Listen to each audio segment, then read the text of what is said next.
Shalom Bapak Ibu semuanya, kembali lagi kita mau beribadah hari ini, ibadah Jumat Agung. Ya walaupun seharusnya kita beribadah di tempat retret, tapi karena satu dan dua nggak jadi, tapi nggak apa-apa ya. Itu nggak mengurangi semangat kita dan antusias kita buat beribadah. Kita berdoa dulu sebelum beribadah ya. Ya Tuhan Yesus, Allah Bapa kami yang berada di dalam surga, Tuhan terima kasih Kau masih berikan kami kekuatan dan kesehatan pada saat ini. Tuhan sertai kami mulai ibadah kami, Tuhan berkati ibadah ini. Biarlah ibadah yang beri berkat bagi yang mendengarkan walaupun online, dimanapun mereka berada mendengarkan, Tuhan berkati mereka Tuhan. Dan firman itu juga yang ditaburkan menjadi kekuatan buat kami Tuhan. Terima kasih Bapak, dalam nama Tuhan Yesus kami sudah berdoa dan bersyukur. Amin. Kita mau nyanyikan lagu dalam nama Yesus.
Kita mau mendengarkan firman Tuhan, kita mau nyanyikan lagu pengorbanan yang sempurna. Bila lewat lagu ini menjadi pengingat kita semua, kita mengingat lagi pengorbanan Yesus di kayu salib. Tuhan Yesus yang telah mati tebus dosa kita, dan kita mau hidup di dalam aturan Yesus menurut kita.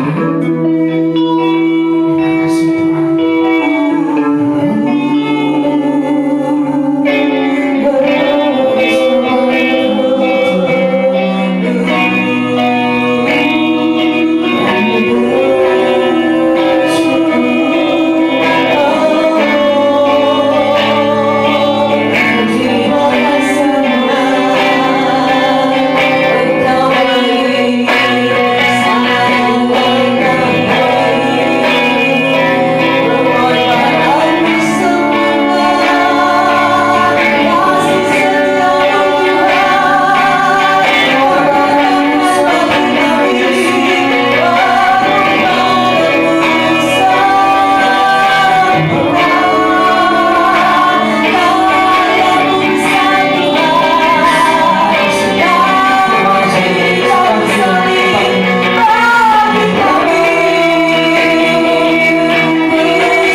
Shalom saudara. Hari ini kita memperingati hari penderitaan dan kematian Tuhan Yesus di kayu salib yang terjadi 2000 tahun yang lalu. Kita melihat penderitaan dan kematian Tuhan Yesus itu sesuatu yang menakjubkan bagi kita. Karena begitu besar kasih Allah akan dunia, akan kita semua, orang-orang berdosa ini. Maka Dia mengaruniakan anaknya yang tunggal pada kita semua. Sehingga barang siapa di antara kita yang percaya kepada Yesus tidak akan binasa, melainkan beroleh hidup kekal. Hari ini kita ingin masuk dalam firman Tuhan. Sebelumnya kita berdoa dulu. Tuhan, kami bersyukur karena penderitaan dan kematian Tuhan Yesus di kayu salib tidak bisa digantikan oleh apapun juga. Dan kami sangat percaya firman Tuhan ini berbicara bagi kami. Roh Kudus bekerja dengan cara, walaupun kami dibatasi dengan ruang, tapi kami tahu Roh Kudus bisa bergerak antar ruang dan ruang. Dan Tuhan sendiri yang bekerja di tengah-tengah kami pada saat ini. Dalam nama Yesus kami berdoa. Amin. Mari kita buka firman Tuhan dari 1 Petrus 1 ayat 18 sampai dengan 22.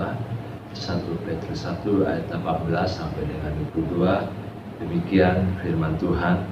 Sebab kamu tahu bahwa kamu telah ditebus dari cara hidupmu yang sia-sia, yang kamu warisi dari nenek moyangmu itu, bukan dengan barang yang fana, bukan pula dengan perak atau emas, melainkan dengan darah yang mahal, itu darah Kristus, yang sama seperti darah anak domba, yang tak bercacat dan yang tak bernoda dan tak bercacat. Ia telah dipilih sebelum dunia dijadikan, tapi karena kamu baru menyatakan dirinya pada zaman akhir.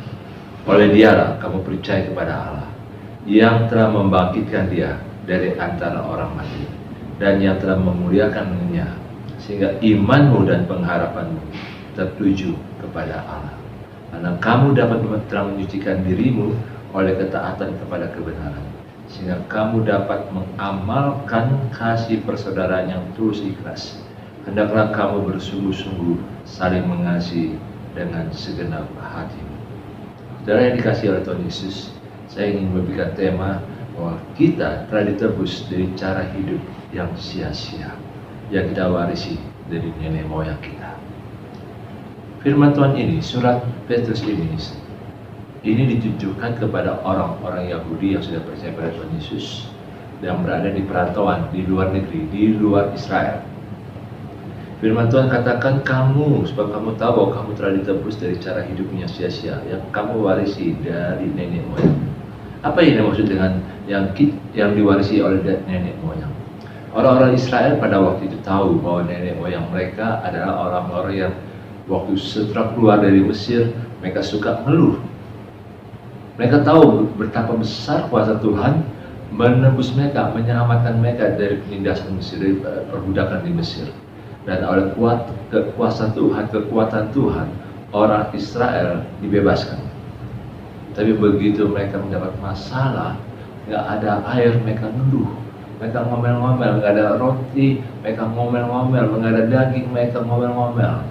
Dan mereka selalu bertengkar dengan Musa. Mereka juga selalu mengeluh kepada Tuhan, seolah-olah Tuhan itu tidak setia. Maksudnya saudara, firman Tuhan katakan, kamu tahu, sebab kamu tahu bahwa kamu telah ditebus dari cara hidupmu yang sia-sia yang kamu warisi dari nenek moyangmu. Konteks pada saat itu hampir sama dengan konteks kita waktu orang-orang Israel keluar. Jangan sampai dengan situasi kita pandemi corona ini dan masalah ekonomi yang luar biasa yang kita semua takut. Saya juga takut. Saya tahu kita telah ditebus. Maksudnya saudara, jangan kita membiarkan diri kita takut. Kita harus pastikan bahwa diri kita sudah ditebus. Jangan seperti orang Israel pada waktu itu, ngeluh, ngomel, dan itu membuat capek Musa. Dan itu waktu mereka sudah berada di tanah Kanaan, mereka sudah bebas dari penindasan, mereka menyembah berhala, dan akhirnya Tuhan menghukum. Ini yang dibebaskan, kita dibebaskan dari hal-hal yang tidak menyenangkan Tuhan. Saudara dan saya ditebus oleh darah Yesus. Kita dibebaskan dari cara hidup yang sia-sia yang kita terima yang kita warisi dari nenek moyang kita. Untuk mencapai hal itu, saudara, ada 3 hal kebenaran dari 1 Petrus 1 ayat 18 sampai 22 ini.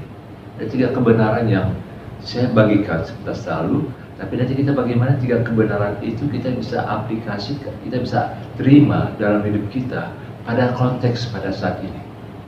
Kita bisa terima dalam konteks saat ini.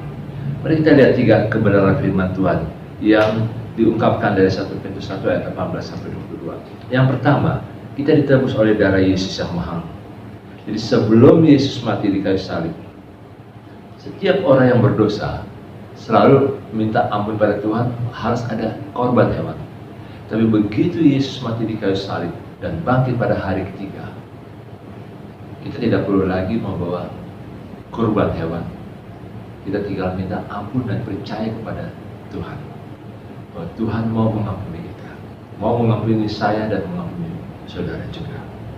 Dan rencana penyelamatan ini, rencana kematian dan penderitaan dan kematian Tuhan Yesus di kayu salib, dalam ayat 20 dikatakan rencana ini sudah ada sebelum dunia dijadikan.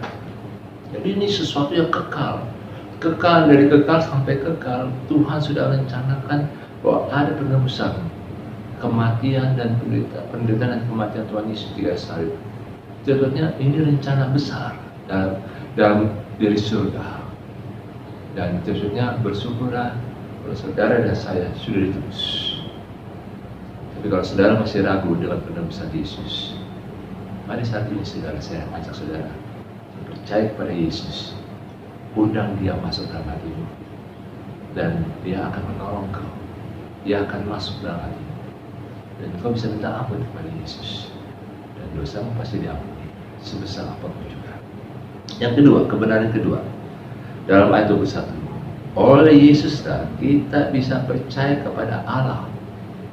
Jadi melalui Yesus kita bisa percaya kepada Allah yang telah membangkitkan Yesus dari kematian, supaya iman dan pengharapan kita tertuju kepada Allah, bukan kepada kemampuan kita lagi, bukan kepada kemampuan orang lain, tapi iman dan pengharapan kita tertuju kepada Allah. Saudara, dalam konteks saat ini, COVID-19 ini dan ekonomi yang ada ini bukan hal yang mudah.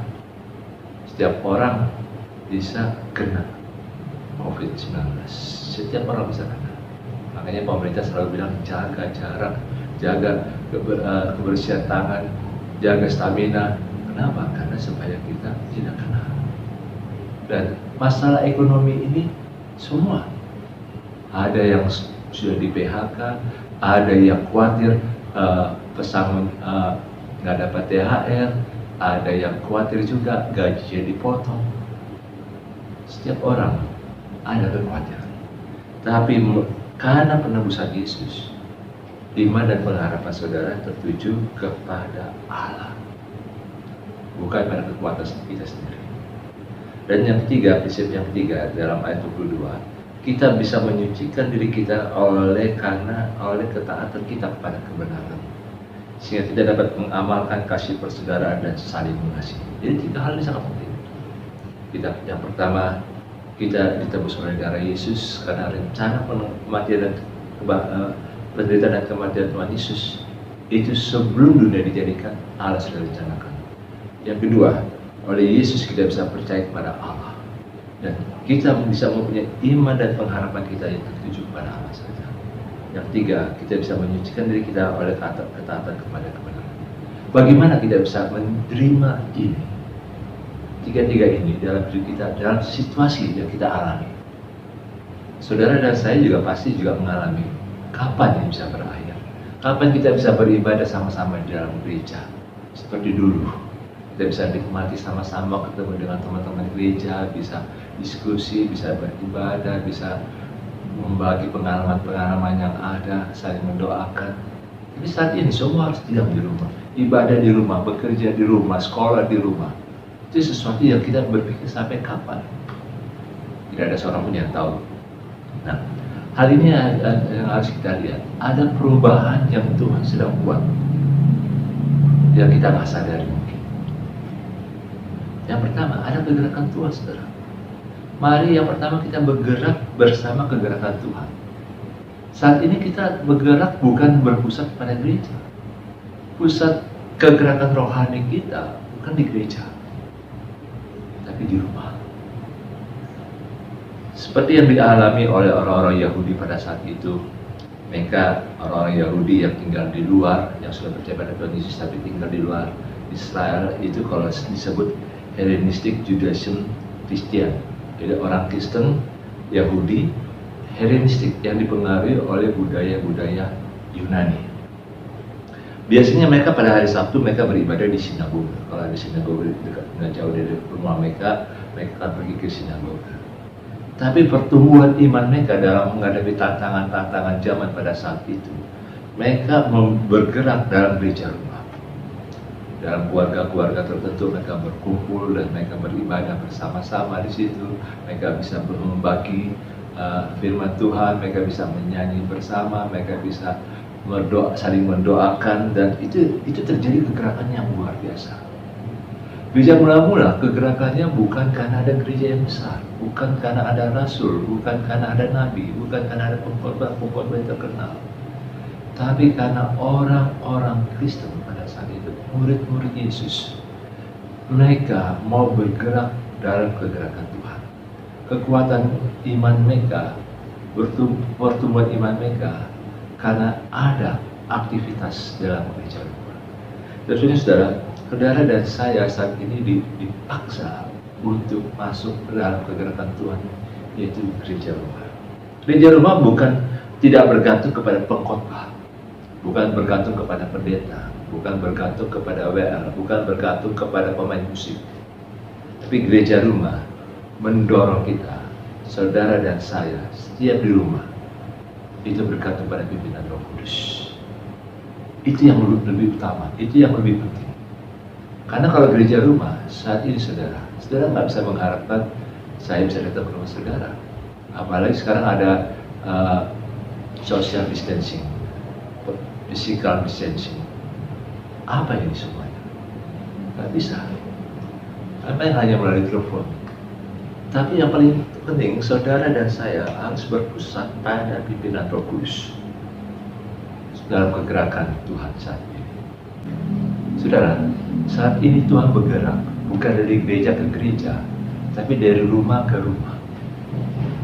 Mari saudara, ambil frekuensi gelombang yang Tuhan sedang buat saat ini, dari rumah ke rumah. Biar Tuhan juga bergerak dari dalam rumah saudara juga. Mari kita lihat bagaimana cara orang gereja mula-mula, jemaat mula-mula itu mengadakan ibadah di rumah masing-masing. Bukan karena ada pengkhotbah, bukan karena ada orang hebat. Setiap saat itu yang disebut orang yang percaya disebut murid Yesus. Dan mereka ada peraturan yang mereka buat. Mari kita buka firman Tuhan, cara yang mereka lakukan sehari-hari dalam gereja rumah-rumah. 1 Korintus 14 ayat yang ke-26. 1 Korintus 14 ayat yang ke-26. Jadi ini saudara bisa pakai patokan ini. Kalau saudara mau mengadakan gereja rumah, saudara harus lihat patokan ini. Mari buka sama-sama 1 Korintus 14 ayat 26. Jadi bagaimana sekarang saudara-saudara?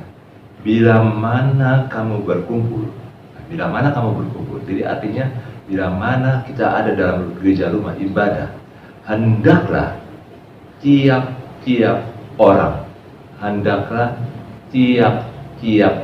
Jadi orang yang dalam gereja rumah, setiap orang yang dalam gereja itu, setiap orang yang dalam keluarga itu mempersembahkan sesuatu.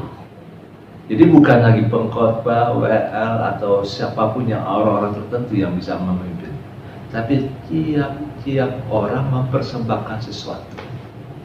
Jadi dalam gereja rumah itu saudara harus memotivasi setiap orang bisa mempersembahkan sesuatu. Apa yang dipersembahkan? Yang seorang mazmur itu apa? Mazmur itu puji-pujian. Saudara boleh mengajak setiap dari kita, kalau ada lagu yang mereka diberkati, orang itu diberkati, ajak nyanyi. Dia mengangkat suara dan dia bersama-sama dengan saudara nyanyi. Kalaupun juga nggak tahu lagu apa, nggak usah takut. Berdoa, minta Roh Kudus memimpin saudara. Ayo Roh Kudus, biarlah saudara dipimpin oleh Roh Kudus untuk menyanyikan yang Roh Kudus tahu. Tapi kalau saudara mungkin, aduh saya ingat lagu ini tapi lupa. Sekarang gampang sekali saudara. Lihat di Google, saudara bisa dapatkan teksnya, natsnya, liriknya dari lagu itu sendiri. Jadinya yang seorang mazmur, ada yang menyanyi, yang lain pengajaran. Apa yang dimaksud dengan pengajaran? Pengajaran itu saudara, setiap kita, orang yang percaya pada Yesus, yang adalah anak Allah, pasti Bapa di surga mau memimpin kita, mendidik kita untuk mengajarkan dan mengajarkan kita tentang kebenaran firman Tuhan. Itu adalah pengajaran.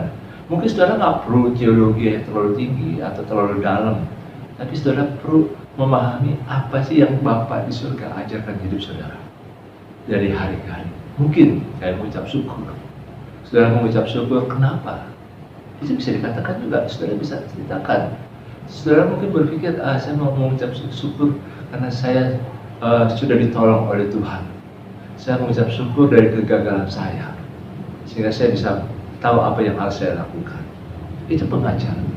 Atau penyataan Allah. Penyataan Allah ini semacam wahyu, saudara. Wahyu. Penyataan Allah itu wahyu. Beda penyataan dan pernyataan. Kalau penyataan itu wahyu. Artinya gini saudara, waktu saudara berdoa, saudara minta petunjuk dari Tuhan, dan Tuhan berikan petunjuk. Apalagi dengan situasi corona kayak gini, penyakit kayak gini, pandemi kayak gini, saudara minta petunjuk dari Tuhan. Apa sih yang Tuhan taruh dalam hati saudara waktu saudara berdoa? Dan waktu saudara berdoa dan waktu berkumpul dalam gereja rumah, saudara bagikan.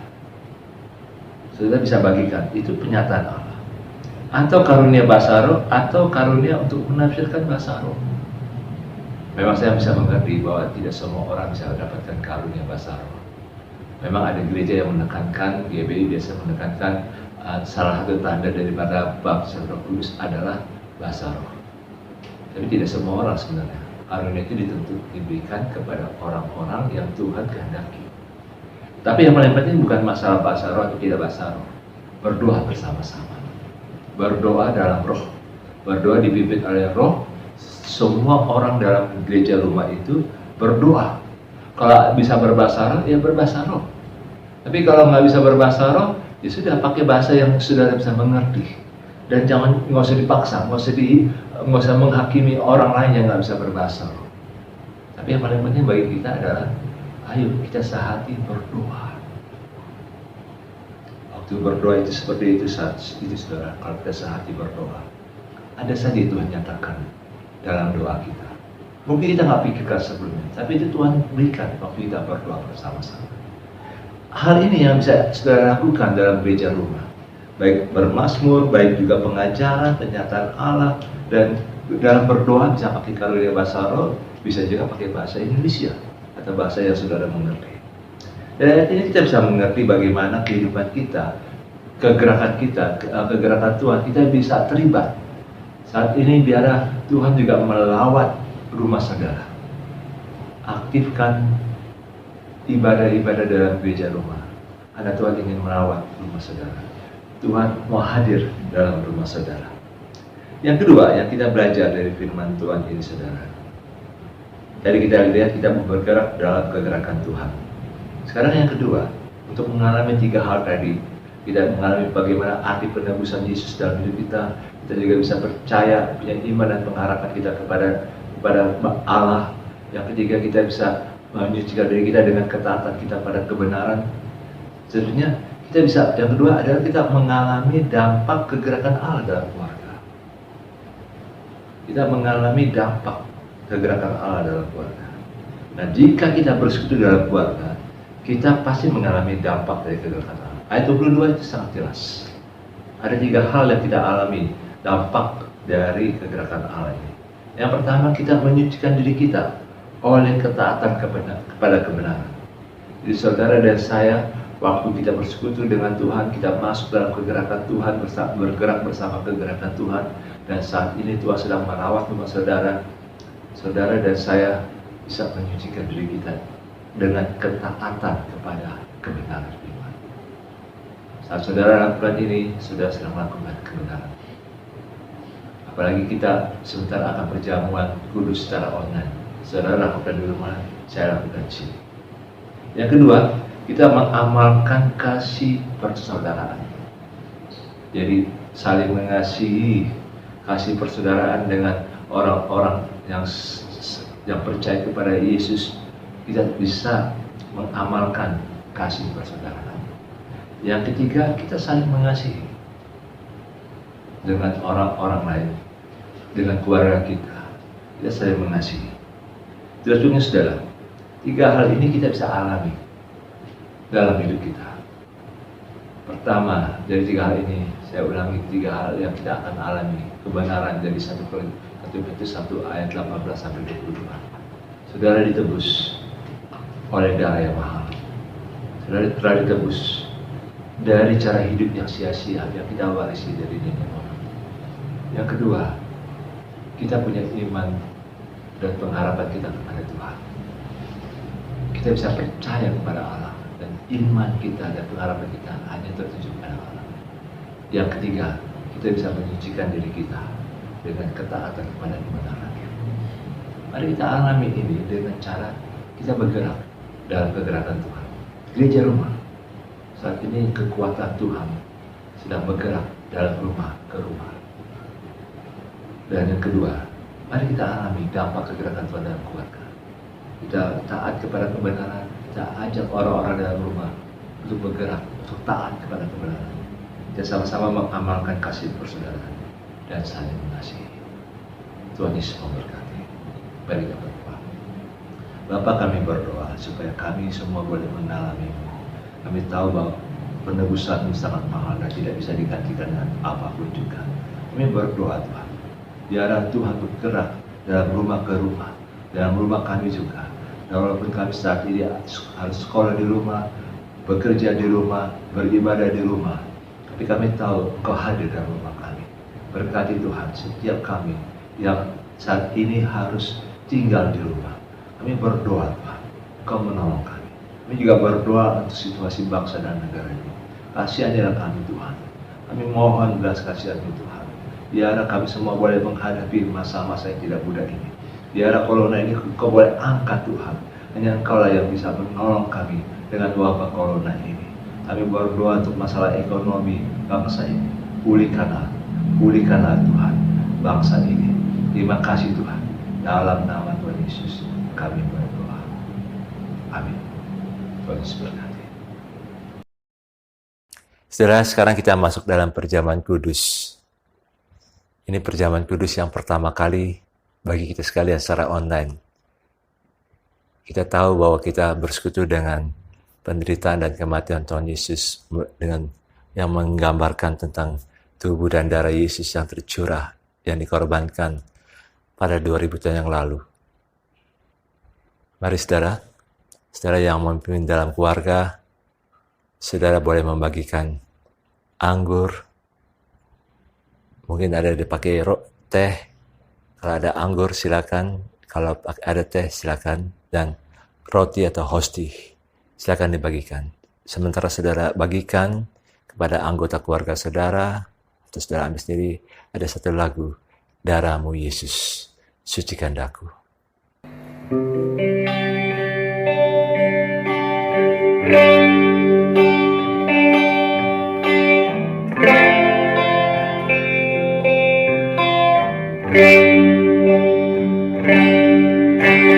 Darah-Mu Yesus, sucikan daku. Darah-Mu Yesus, bebaskanku. Darah-Mu Yesus, ubahkan daku. Ku dijadikan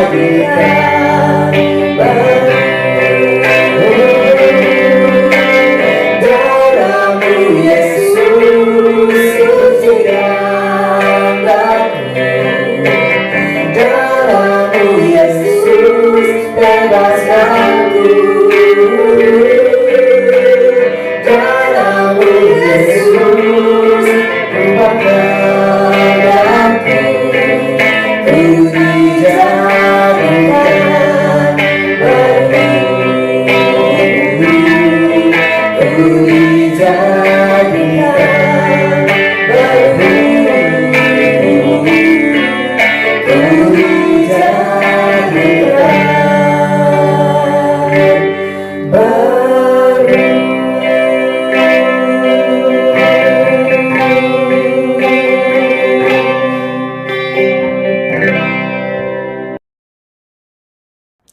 Setelah kita membagikan roti dan anggur, mari kita sekarang masuk dalam perjamuan kudus. Kita mengucap syukur untuk pengorbanan Yesus di kayu salib. Terima kasih Tuhan, karena Engkau menebus kami. Kau mati di kayu salib, karena Engkau sangat mengasihi kami. Kau menganggap bahwa kami ini berharga di matamu, sehingga Kau mau rela mati. Bukan karena kebaikan kami, tapi karena Engkau sangat mengasihi kami. Dan ajar kami melalui perjamuan kudus ini tetap mengasihi-Mu, walaupun mengalami masa-masa yang tidak mudah. Kami percaya Tuhan, masa-masa yang tidak mudah ini tidak membuat kami jauh dari kasih karunia-Mu. Justru kasih karunia-Mu makin dekat dengan kami. Boleh kami alami tiap-tiap hari. Terima kasih Tuhan. Saudara, mari kita angkat hati kita dan kita pegang roti dan anggur di tangan kiri kita, dan kita dengarkan firman Tuhan yang berbunyi demikian. Sebab apa yang telah aku teruskan kepadamu, telah aku terima dari Tuhan, yaitu bahwa Tuhan Yesus pada malam waktu Ia diserahkan, mengambil roti. Dan sesudah itu Ia mengucap syukur atasnya, Ia memecah-mecahkannya dan berkata, inilah tubuhku yang diserahkan bagi kamu. Perbuatlah ini menjadi peringatan akan aku. Mari saudara, makanlah dalam nama Tuhan Yesus Kristus.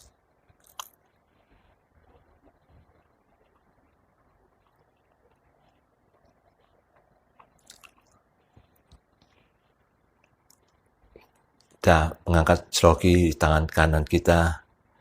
Demikian juga Ia mengambil cawan sesudah makan, lalu berkata, cawan ini adalah perjanjian baru yang dimeteraikan oleh darahku. Perbuatlah ini setiap kali kamu meminumnya menjadi peringatan akan aku. Sebab setiap kali kamu makan roti ini dan minum cawan ini, kamu memberitakan kematian Tuhan sampai Ia datang. Ini dengan iman.